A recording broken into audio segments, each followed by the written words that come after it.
E aí, Rafael, manda todo mundo para cá, Rafael. Vamos começar nosso segundo momento de culto. O café já acabou. Literalmente acabou. Sejam bem-vindos. Que bom que vocês vieram.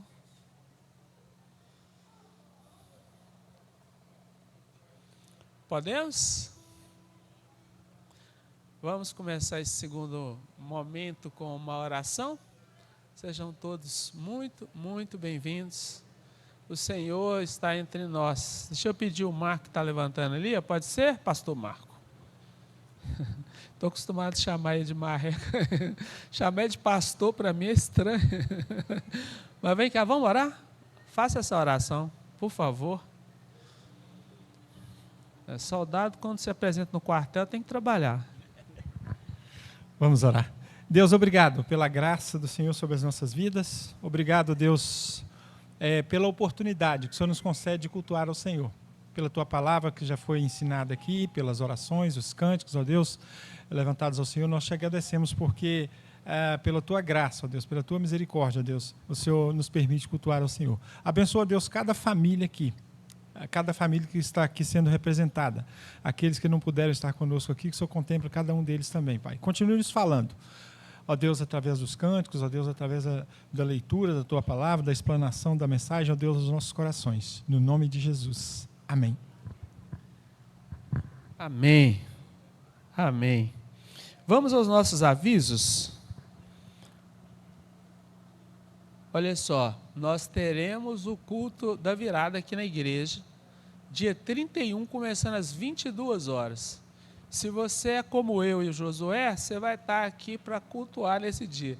A gente estava conversando ali atrás e eu estava falando, não é superstição, é um momento de dedicação. A gente começa o ano na igreja, em oração, porque nós queremos dedicar um novo período, né? Novo período de 12 meses ao Senhor. Então a gente faz muita questão. Eu acho muito estranho. Eu já vivi experiências de estar em outros lugares, em festas com a família, em viagem de descanso, mas eu não gostei da experiência. Eu gosto de estar na igreja. Se você é como eu, vem estar com a gente, porque vai ser bênção. A gente vai cantar ao Senhor, nós vamos ouvir a palavra de Deus, nós vamos orar junto, nós vamos entregar o que a gente tem de mais precioso, que é o tempo de mais 12 meses ao Senhor, junto como igreja. Então, dia 31. E depois, como a gente tem feito nos últimos anos, a igreja oferece uma ceia, porque essa igreja é uma igreja que gosta de comer, né?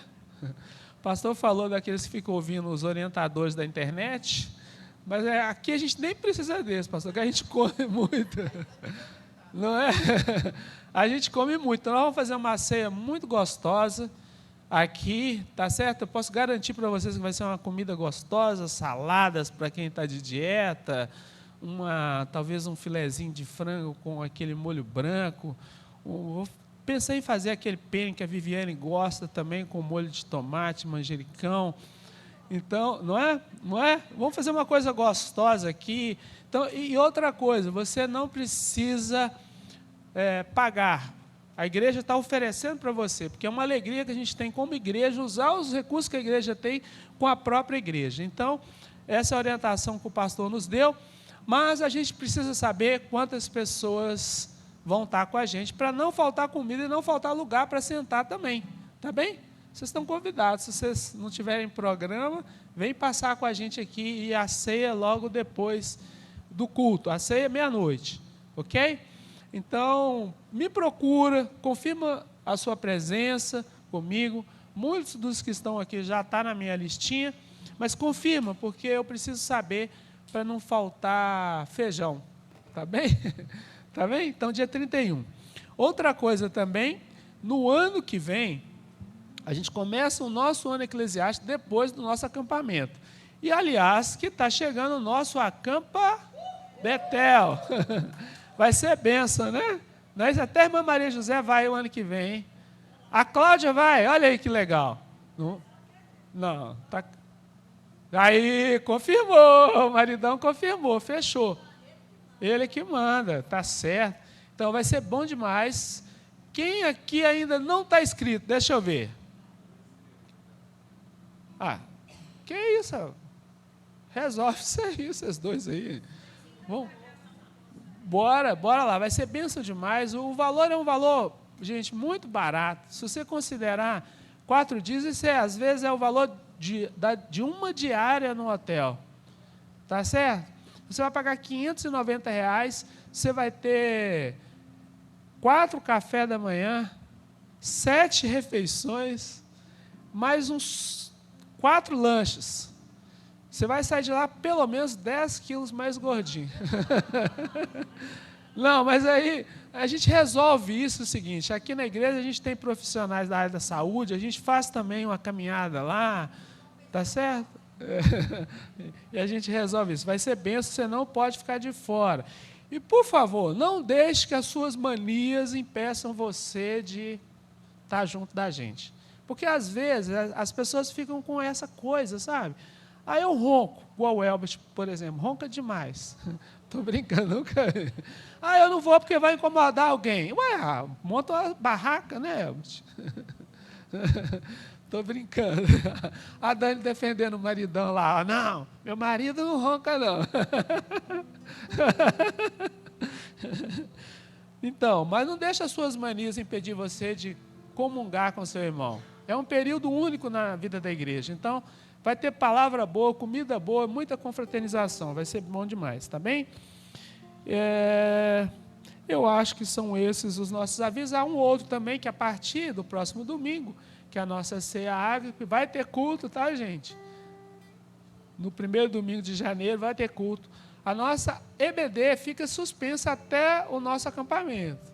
Então, aí a gente tem período de culto, não é isso, pastor? A gente vai fazer tipo um EBD de férias, o pastor está falando. Ok? A gente começa o novo estudo depois do nosso acampamento.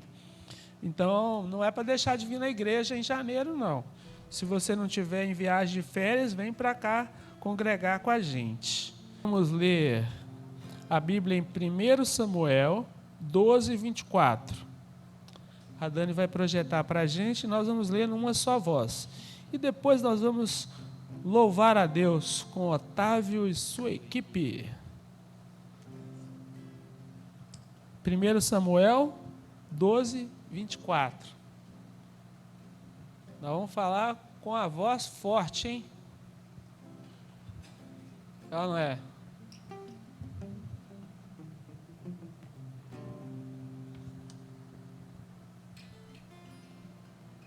Deu aí, não?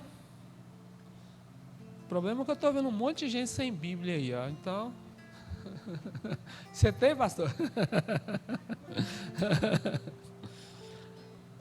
Eu poderia estar, porque eu estou com a colinha aqui, ó. 1 Samuel 12, 24. Ó, chegou lá. Então vamos falar forte, hein? Somente.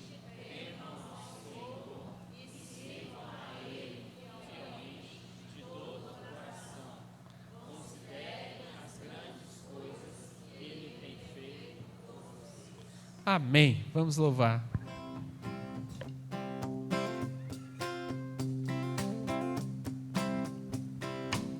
Nossas forças irão se renovar se esperarmos no Senhor, esperarmos no Senhor. Nossas forças irão se renovar se esperarmos no Senhor, confiarmos no Senhor. Oh Deus, Tu és a força que traz a esperança,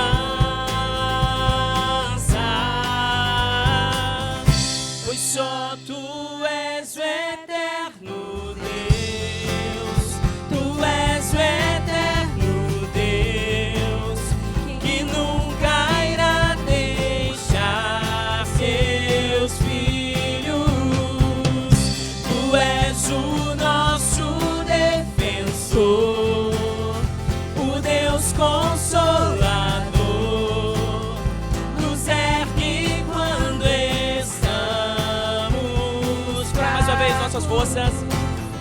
nossas forças irão se renovar se esperarmos no Senhor, esperarmos no Senhor. E nossas forças irão se renovar se esperarmos no Senhor, confiarmos no Senhor. Ó Deus, Tu és a força que traz a esperança, pois só Tu és o eterno Deus, Tu és o eterno Deus, que nunca irá deixar Teus filhos. Tu és o nosso defensor, o Deus consolador. Nos ergue quando estamos fracos.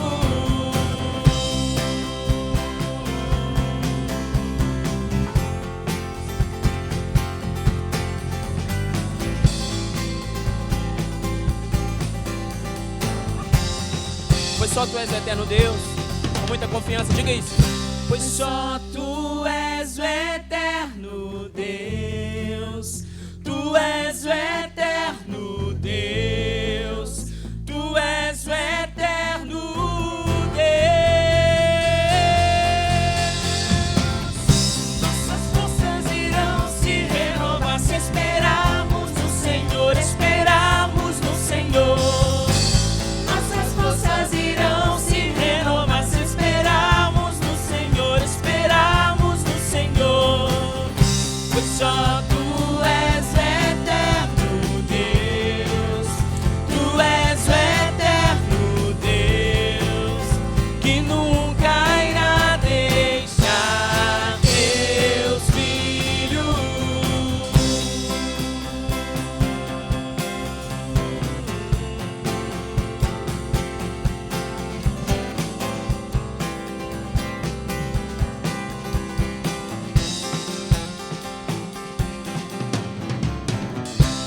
Amém, amém. Que as nossas forças possam renovar no Senhor. Chega o dia 28 de dezembro, a gente está meio cansado, não é assim? Um corpo meio balançando, não é não, pastor? O pastor está com muita energia. 100%, né? De força e vigor. Em todo tempo nós louvaremos ao Senhor. Isso que nós vamos cantar agora. Que isso seja uma verdade em seu coração, hoje e sempre. Na bonança, também na tristeza, no momento difícil, no momento de alegria. Seja uma realidade o louvor ao Senhor. Seja uma realidade em sua vida, em seus lábios, em seu coração. Você possa agradecer ao Senhor e ter um coração grato, porque Ele tem sido bom conosco em todo o tempo, né? Em todo o tempo, então, devemos louvar a Ele com gratidão, com alegria no nosso coração. Diga isso, cantando.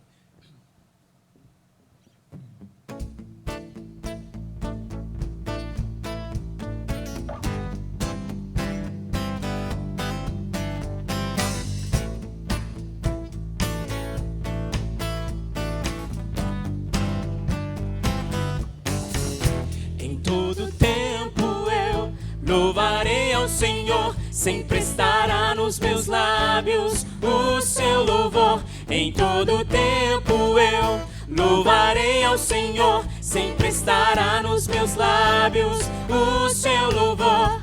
Alegrar-se-á no Senhor a minha alma. Alegrar-se-á no Senhor a minha alma.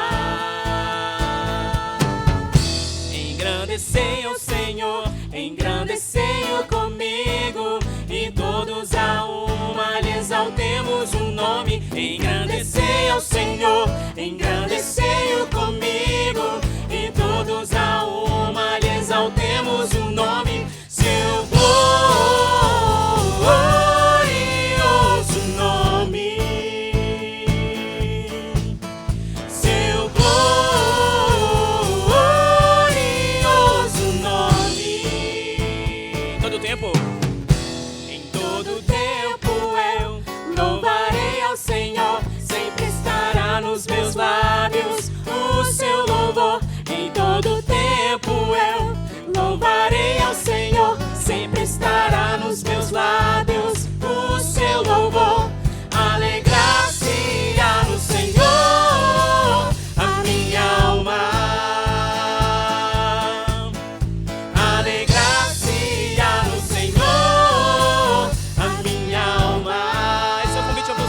engrandecer o Senhor.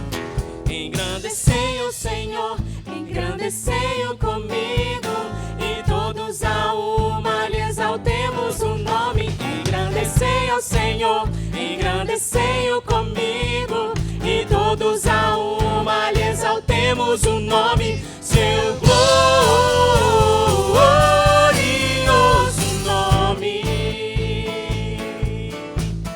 seu glorioso nome. Alegrar-se ao Senhor.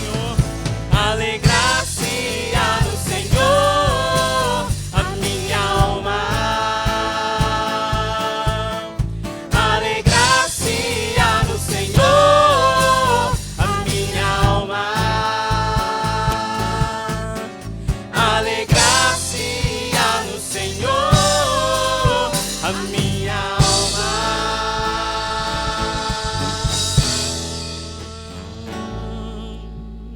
Que a sua alma possa se alegrar sempre no Senhor, em todo o tempo. Você tenha esse desejo ardente em seu coração de entregar o louvor a Ele, a adoração pura e sincera. Um coração sincero e contrito o Senhor sempre há de receber. É isso que nós aprendemos com Ele. Um coração contrito, Ele jamais desprezará. E pensando nisso, nós vamos também adorar o Senhor com os nossos dízimos e as nossas ofertas. Com o coração contrito, é o coração que entende o dever de ser generoso, né?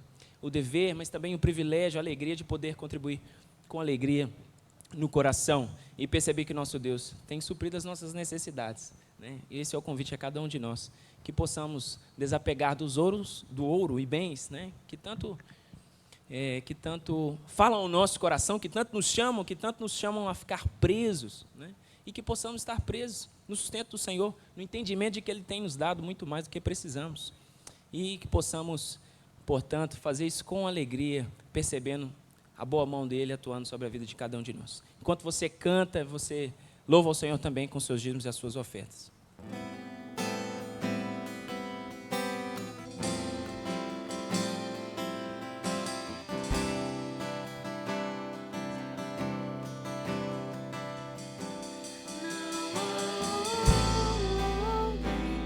Nem riquezas também que me afastem do teu coração, nem amor por alguém poderá me afastar de ti. Jesus, incomparável amor. Jesus, incomparável amor que me resgatou. Mestre, hoje pra sempre tua face eu buscarei.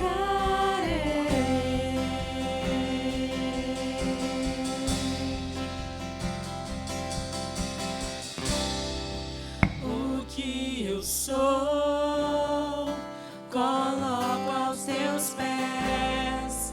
Diante da tua glória eu me humilharei. Vou encontrar o que precisar em teu eterno amor, em teu eterno amor.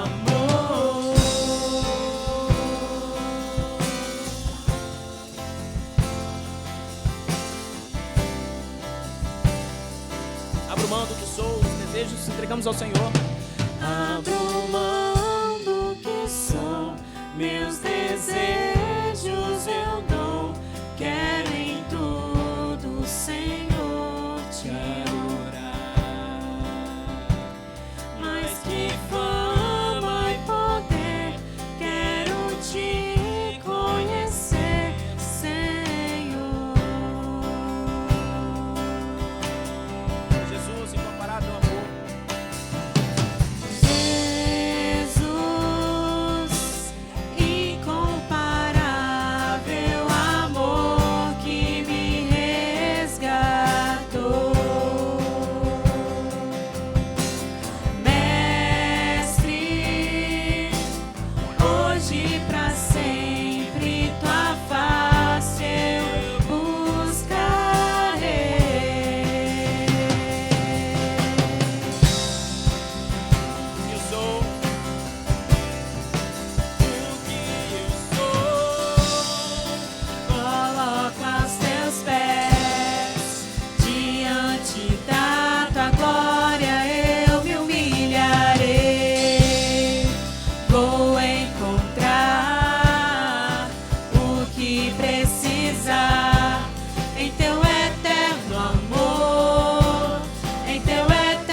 incomparável.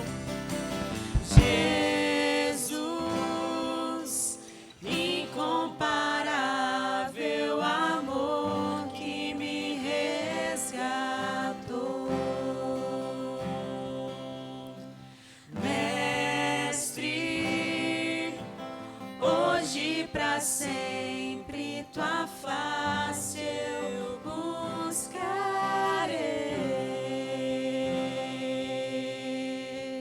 Senhor, essa é a nossa oração diante de Ti nesta manhã. Hoje e sempre nosso desejo buscar ao Senhor com fidelidade, integridade e com verdade. Encontro em nosso coração um real desejo de entregar louvores ao Senhor. Que possa brotar do mais fundo do nosso coração esse sentimento, alegria, de perceber, ó Deus, que já temos o maior presente que alguém pode receber. Celebramos isso neste tempo. Estamos falando sobre o Natal, estamos falando sobre o nascimento do Teu Filho Jesus, que veio e nos deu vida. Nesse dia, nos permita mais uma vez lembrar disso, desse real significado, que deve motivar o nosso coração a Te entregar um louvor puro e sincero, verdadeiro. Encontre em nosso coração um desejo sincero, Deus, de adorar ao Senhor, de louvar ao Senhor, com tudo o que temos, com tudo o que somos, possamos abrir mão do nosso eu, abrir mão dos nossos achismos, das nossas convicções, ó Deus, e colocarmos a nossa vida à disposição do Senhor. Hoje e sempre esse é o nosso desejo. É isso que Te oramos nessa manhã, e gratos, ó Deus, porque o Senhor tem sustentado a cada um de nós, as nossas casas, a vida da nossa igreja. Podemos provar disso e ver que o Senhor tem sido bom conosco em todo o tempo. Portanto, em todo o tempo nós queremos louvar ao Senhor e adorar a Ti. Receba a nossa gratidão nesta manhã, o nosso louvor e a nossa voz que se ergue aos céus para entregar um coração sincero a Ti, Pai. Recebe tudo que fazemos nessa manhã, nós Te pedimos isso no nome de Jesus. Amém e amém, amém. Você pode se sentar.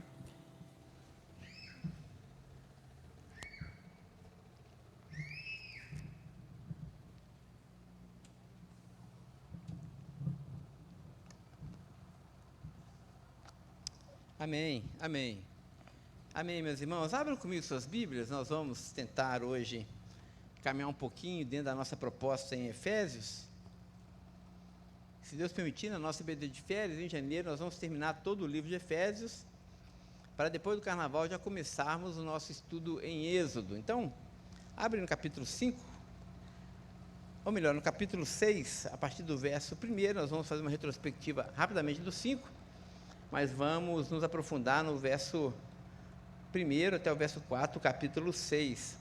Só lembrando que logo após o nosso culto agora de estudo pela manhã, vai ser oferecido ali fora um arroz doce a R$5 para ajudar no nosso projeto missionário. Então, se você não sabe o que vai comer na sobremesa, então já pode comprar um arroz doce ali delicioso. Eu preparei com muito carinho, com muito leite, então leite condensado também, então está uma delícia. Então, edição limitada, são poucas unidades, então não fique sem a sua unidade. Muito bem, capítulo 6, verso 1, carta do apóstolo Paulo aos Efésios.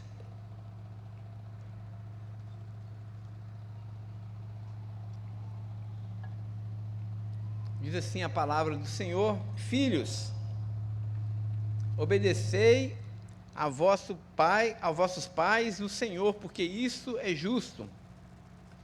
Honre teu pai e tua mãe, que é o primeiro mandamento com promessa, para que te vá bem e sejas de longa vida sobre a terra.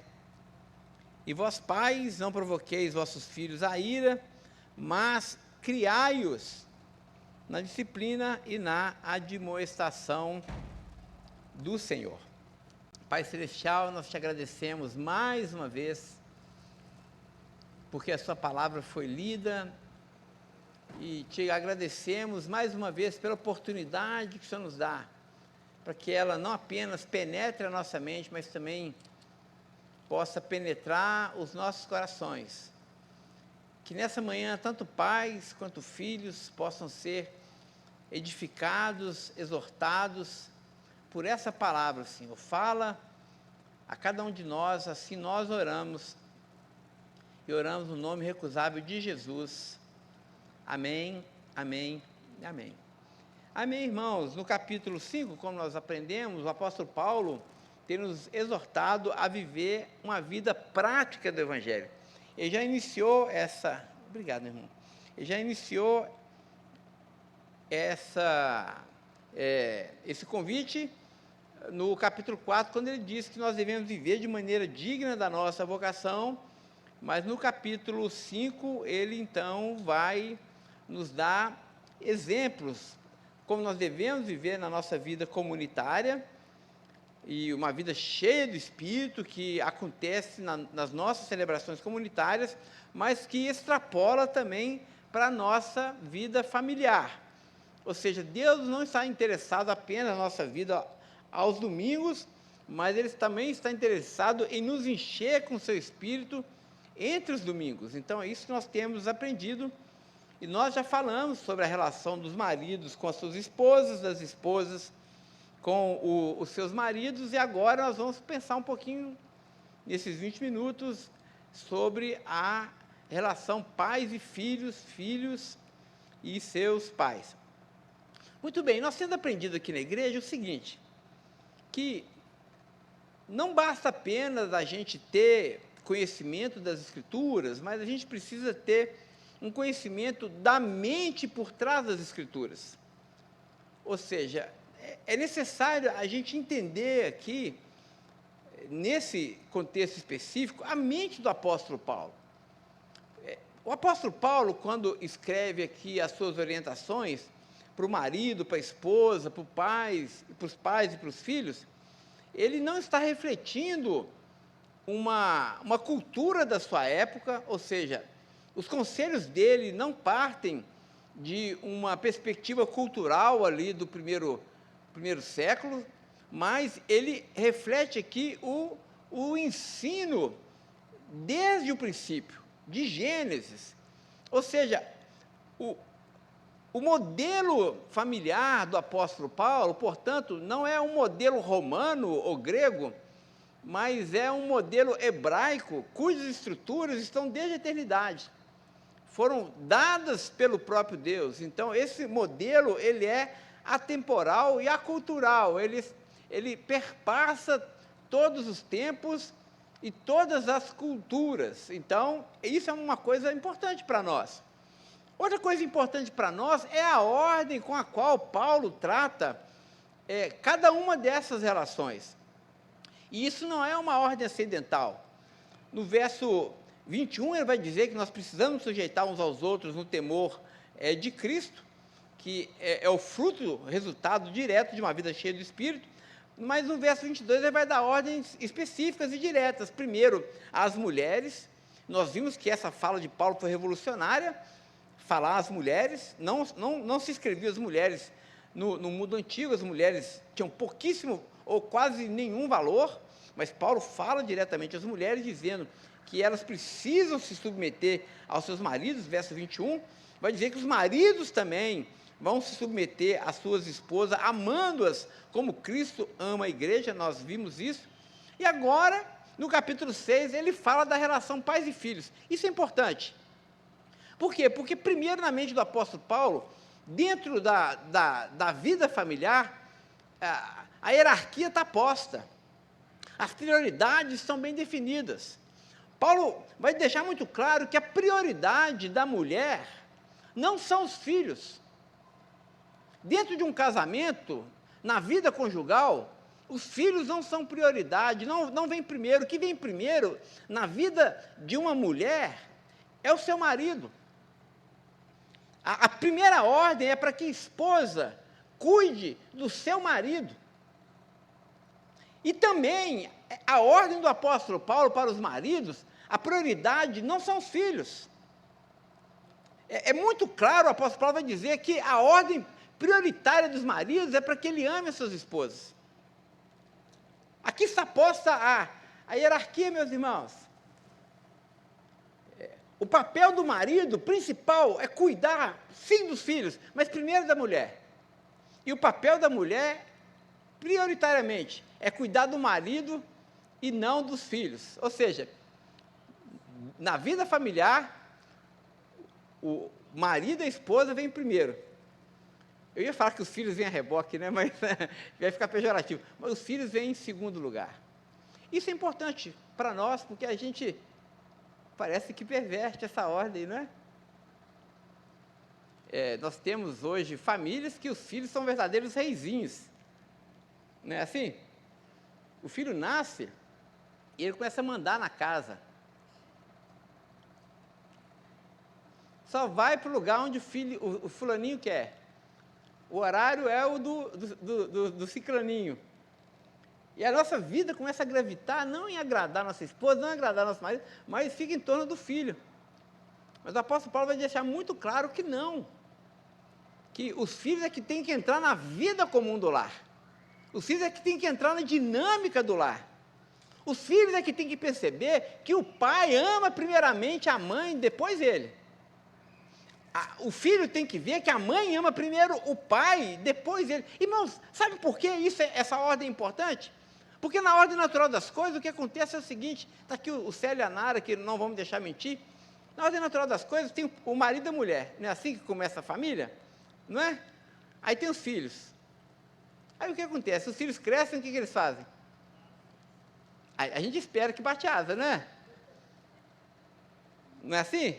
Se a vida familiar está estruturada em torno do filho, quando os filhos batem asa, acabou o casamento, gente. Não tem mais relação. Mas o casamento continua. Aí o marido vai olhar para a cara da mulher, a mulher vai olhar para a cara do marido e fala, e agora? É a síndrome do ninho vazio. Claro que tem uma síndrome que é inescapável, não tem jeito. Vai ficar um buraco, uma lacuna, né? É verdade, não tem jeito. Mas agora, quando a relação morreu, quando o filho nasceu, o casamento vai ser só uma passação de dias e não vai ter mais sentido, né? Então está aqui, o primeiro ensino do apóstolo Paulo para nós é o seguinte, maridos, sua primeira responsabilidade é cuidar da sua esposa. Esposa, a sua primeira responsabilidade é amar e cuidar do seu marido. Mas os filhos também são importantes. E aqui na mente do apóstolo Paulo, mais uma vez, ele não reflete a mente romana, porque os filhos tinham pouquíssimo valor naquela época, né? Os filhos podiam ser vendidos como escravos, os filhos podiam ser deixados no lixão da cidade. Vamos supor, você queria um menino, nasceu a menina, você podia deixar ele no lixão para ele morrer, você podia fazer isso. Os filhos tinham pouco valor. Paulo vai dar um valor muito importante aqui à questão dos filhos, né? Pensando na ordem criacional, pensando em Gênesis, está lá nas estruturas da criação. Deus criou o homem, a mulher, o macho, a fêmea e deu para eles uma ordem, não foi? Que ordem foi essa? Cresçam e se multipliquem, não é isso? Olha que coisa interessante, na mente do apóstolo Paulo, o fruto natural de um casamento são os filhos. E Deus abençoou esse fruto. Deus abençoou o crescer e o multiplicar. Portanto, gente, filho é uma grande bênção na vida do casal, uma grande bênção. Filho não é maldição, não. Eu sei que eu estou falando para crente, né? Mas tem muita gente que acha que é. Né? Tem uma escritora muito conhecida chamada Simone de Beauvoir. Ela diz o seguinte, que a maternidade é um fardo na vida da mulher. É uma desgraça na vida da mulher. E tem muita irmãzinha crente que acha isso. Tem muito casal que acha isso. Que acha que filho não é dádiva de Deus, é entrave. E acaba não tendo filhos, não por conta de uma opção por servir melhor ao Senhor, né? Eu faço aqui um parêntese. Eu acho que e agora digo eu, não o Senhor, né? Mas eu acho que o casal só tem o direito de optar por não ter filhos, desde que ele entenda que essa opção por não ter filhos é para servir melhor ao Senhor. Vamos supor, Deus está chamando um casal para uma ilha canibal, lá na África, né? Aí vou ter filho e levar meus meninos para lá, pode ser que a gente morra, né? Então, e a questão da mobilidade e tudo mais, então não, vamos ter filhos, porque nós vamos servir melhor ao Senhor. Mas agora, o cristão não pode optar por não ter filhos simplesmente pelo seu conforto, porque filho dá trabalho demais. Né? Ah, não, pastor, eu não vou ter filho porque eu estou com uma preguiça de amar. Né? Nós vimos isso no acampamento retrasado, sobre a preguiça de amar. Os irmãos que estavam no acampamento se lembram. Nós vivemos uma cultura onde as pessoas estão com preguiça de amar. Sobretudo amar os filhos. Não quer ter filho porque está com preguiça de amar, porque quando o filho chega, meus irmãos, é verdade, ele não pode ser o centro, ok? O filho não pode ditar a sua agenda. Gravidez não é uma doença. Gravidez é uma bênção de Deus. Filho não é uma peste, embora você fale, pestinha, mas filho é uma bênção de Deus. Mas, não obstante tudo isso, filho revoluciona a vida de um casal. Não é? Coloca a casa de perna para o ar. Reconfigura a nossa rotina, não é assim? Você começa a dormir menos. Viu, Laera? Dorme agora. Né? A gente dorme menos. A gente não tem hora para comer. As contas não param de chegar. Fralda descartável é muito caro. Se o neném não acostumar com o leite materno, NAN é um absurdo de caro, Nestogeno, não é? As coisinhas para, não é assim? As coisinhas para neném são muito caras. Aí na hora que você acha que está livre, o neném saiu da fralda, aí ele entra para a escolinha, aí começa na escola. Mensalidade escolar. Quanto? R$1.000, R$2.000, não é? E aí, material escolar. Ou seja, gente, é uma prisão, é despesa certa para o resto da vida. Uma pessoa fez um cálculo, eu achei muito interessante, que você gasta com o filho, classe média, até ele se formar na faculdade, aproximadamente R$1 milhão. Você investe em uma criança, pensando em comer, em beber, em lazer, saúde, plano de saúde que é caro, mais ou menos R$1 milhão. Ou seja, a gente paga um preço muito, muito alto mesmo, né? Depois o filho ainda quer pensar que vai namorar, eu sei que ainda paga a pipoca para a namorada, eu nunca vi isso na minha vida. Né? Está errado, não está, hoje? Esse negócio, pai, me dá um pix para jogar uma indireta aqui, né? Como assim, pix para namorar? Existe, né? Ou seja, você ainda começa a pagar a despesa do filho do outro. Não é isso? Não é? Ou seja, filho dá trabalho, filho dá despesa, mas a gente não pode deixar de ter filho por conta da despesa e por conta do trabalho. Por conta da preguiça de amar, gente. Porque vai mudar o corpo da mulher, porque vai mudar a rotina da casa, não tem jeito. Então, essa é a mentalidade do apóstolo Paulo, não está aqui no texto, mas certamente era assim que o apóstolo Paulo pensava. E o que o apóstolo Paulo vai dizer aqui nos capítulos, nos versículos 1 até o versículo 4, ele vai falar diretamente, primeiro ele vai falar para os filhos. Então aqui, quem é filho aqui? Deixa eu ver. Está todo mundo, né? Eu ainda sou filho. Embora eu sou mais pai do meu pai hoje do que... Já está em outra fase, né? Mas olha só que Paulo vai dizer, filhos, uma ordem, aqui está no imperativo, obedeçam vossos pais no Senhor, porque isso é justo. Aqui, gente, nós vemos uma época onde as autoridades são desafiadas, e as nossas crianças, adolescentes, são ensinados a desobedecerem os pais. E os pais, com medo de perder os filhos, querem ser amigões dos filhos. Pais fracos. Filhos tupetudos e pais fracos. Eu sei que eu estou falando aos filhos, mas deixa eu dar um parênteses aqui para os pais. Pai e mãe, deixa eu te falar, você não tem a tarefa de ser amigo do seu filho. Esse não é o mandamento de Deus para você. Ah, pastor, mas eu quero ser amigo do meu filho. Pode ser. Pode ser. Se você quiser ser amigo do seu filho, seja. Mas você é muito mais do que um amigo. Amigo ele vai ter muito. Agora, o seu mandamento, o seu chamado é para que você seja pai e mãe do seu filho. É muito diferente. Tem que ter autoridade. Aquele pai amigão do menino, né? Que vamos cá, vamos conversar. Elas estão vendo hoje uma ideia, né? E o que você acha? Vamos, né? Tem hora que você tem que botar, apertar o pipi e falar, ó, a ordem da casa é essa. Quem manda nessa casa é papai e a mamãe.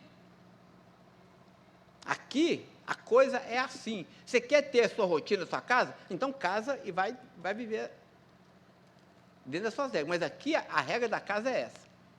Ah, não quero ir na igreja. Mas você vai na marra, meu irmão. Enquanto você estiver debaixo do meu teto, você vai. Não quero orar, não. Vai orar, sim, senhor. Ah, mas não gosto. Mas tem que orar. É a regra da casa. Ah, mas eu não quero comer tal coisa. Vai comer tal coisa porque é o que tem. É a regra da casa. Ah, não quero lavar vasilha, não. Vai lavar vasilha, sim.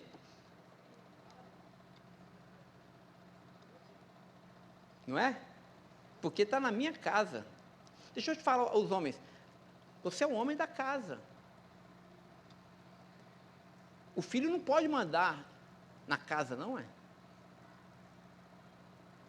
Entendeu, irmãos? Agora eu digo eu, não o senhor, fecha parênteses. Mas na mentalidade do apóstolo Paulo e na mentalidade hebraica, os filhos não mandavam, não. Jesus era submisso a Maria e José. Você viu essa passagem? Não é, gente? Não é isso que o texto diz lá?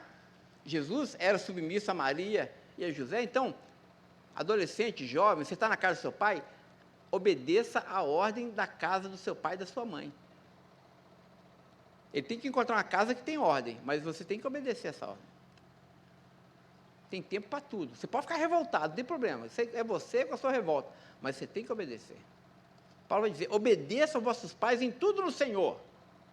Se o pai está dando um conselho que não é no Senhor, você não precisa obedecer, não. Mas se é no Senhor, você tem que obedecer.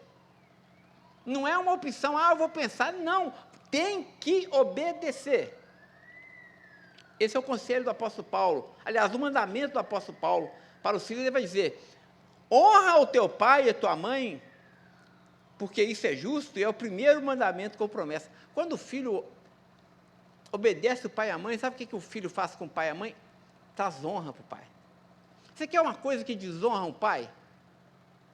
É o filho desobediente. Uma coisa que humilha um casal, uma família, é o filho desobediente. O pai não fica só triste, o pai fica humilhado.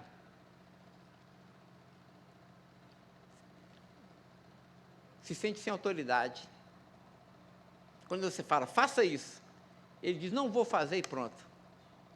Na frente das pessoas. Isso é desonrar pai e mãe. Cuidado. Paulo vai dizer, quer viver muito sobre a terra?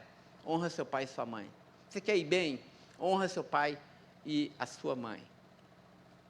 O princípio da sabedoria é esse, gente. Valorize o seu pai e a sua mãe. Dê valor enquanto eles estão vivos. E Deus, por sua misericórdia e graça, vai cuidar de você. Vai cuidar da sua família. Vai cuidar dos seus filhos. Para que quando você tiver seu filho não envergonhe você. Então, filho, em nome de Jesus, não envergonhe seus pais. Na hora que você for tomar suas decisões sobre o que você faz com o seu corpo, honre seu pai com o seu corpo. Vai namorar? Honre seu pai e sua mãe no seu namoro. Faça isso e você vai se dar bem. Agora o conselho para os pais, o mandamento para os pais é, e vós pais, não provoquem vossos filhos a ira, mas criai-os na disciplina e na demonstração do Senhor. Nós vamos atrasar 5 minutos, irmãos, mas permitam-me só dizer, algo para o apóstolo Paulo que era dado, óbvio, mas não é óbvio na nossa cultura. Quem tem que criar o filho são os pais. Isso é óbvio, mas não na nossa cultura. A gente está terceirizando a criação dos nossos filhos.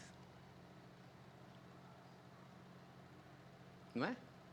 O filhinho faz 8 meses, 9 meses, já está no maternalzinho. A gente tem que ver isso aí. Quem vai criar o seu filho? É a tia Angélica? Não é a Angélica lá, né? É a escolinha que vai criar o seu filho? Gente, escola ensina português, matemática, geografia, seja o que for para o seu filho. Esse é o papel da escola. Mas criar o filho, ensinar o filho o que é certo e errado, o que é valioso, o que não é valioso, o que é falso, o que é verdadeiro, isso ele aprende em casa. Isso aprende com o pai e com a mãe. É você, pai. Paulo vai dizer, criai os seus filhos. O filho tem que ser criado pelo pai e tem que ser criado pela mãe. É o pai e a mãe que vai ensinar aos filhos o caminho que conduz à vida. Não é a escola, gente.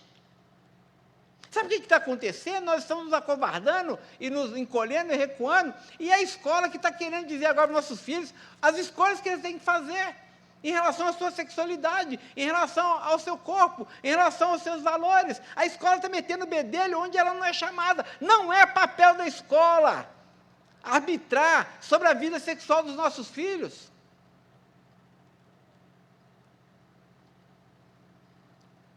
Quem tem que ensinar para os nossos filhos os valores eternos somos nós.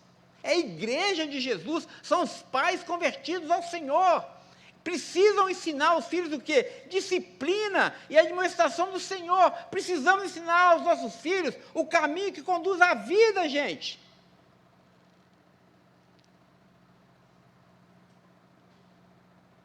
O adolescente confuso precisa ouvir do pai e da mãe, meu filho, cuida do seu corpo dessa forma. É o homem que tem que chegar para o rapazinho e falar assim, vamos ter um papo reto aqui, vamos falar sobre sexo. É isso, isso, isso. O seu caminho é esse, esse, esse. As suas escolhas têm que ser essas, essas e essas. A palavra de Deus nos orienta assim, dessa forma. Esse é o padrão de Deus. Então, siga por esse padrão. Esse é o modelo bíblico.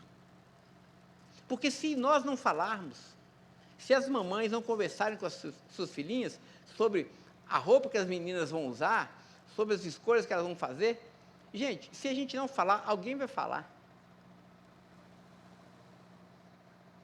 Alguém vai falar. Não é? A internet está aí para falar no nosso lugar. Os amiguinhos estão aí para ensinar os nossos filhos. Se nós nos calarmos, outros irão falar. O apóstolo Paulo vai dizer, é papel do pai e da mãe criar os filhos na disciplina e na demonstração do Senhor. Mas olha só o que Paulo fala antes disso. Pais, não provoqueis vossos filhos a ira. A ideia do apóstolo Paulo aqui é muito interessante, porque o texto não fica muito claro, meio truncado, mas o que provoca filhos a ira? Na mentalidade do apóstolo Paulo, é o seguinte, os pais precisam viver aquilo que eles estão ensinando. A ideia é essa. Ou seja, os pais precisam ser coerentes com aquilo que eles estão ensinando. Isso é importante, porque às vezes a gente quer que o nosso filho vá por esse caminho, não é? Meu filho, o caminho certo é esse. Meu filho, os valores certos são esses. Meu filho, eu quero que você vá e siga nessa direção. Aí o filho fala, ok, pai. Mas ele olha para a vida do pai, espera aí. Ele está indo para outro caminho. Ele fala que a igreja é importante, mas ele não vai na igreja. Ele fala que a oração é importante, mas eu não vejo ele orando. Ele fala que uma vida correta é importante, mas ele não tem uma vida tão correta e tão pura assim. Ele fala que nós precisamos, que eu preciso honrar a minha mãe, mas o meu pai fica gritando com a minha mãe.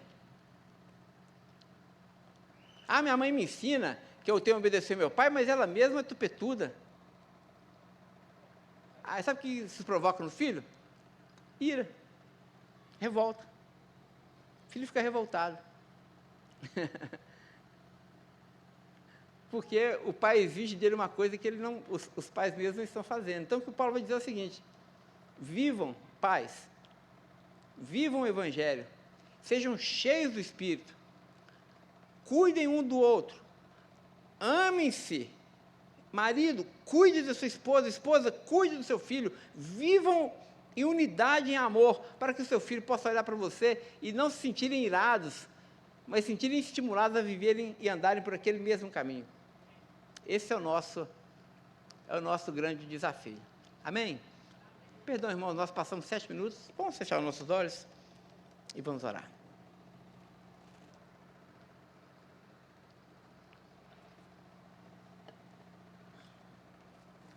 Por essa palavra te damos graças nessa manhã, Senhor, mais uma vez. E, Senhor, onde a nossa limitação não pode alcançar, eu te peço que o Teu Espírito possa ir além, Senhor, e possa gravar o Teu ensino nas nossas mentes e nos nossos corações. Ó Senhor, eu sei que o Senhor tem amado a nossa família, a nossa casa.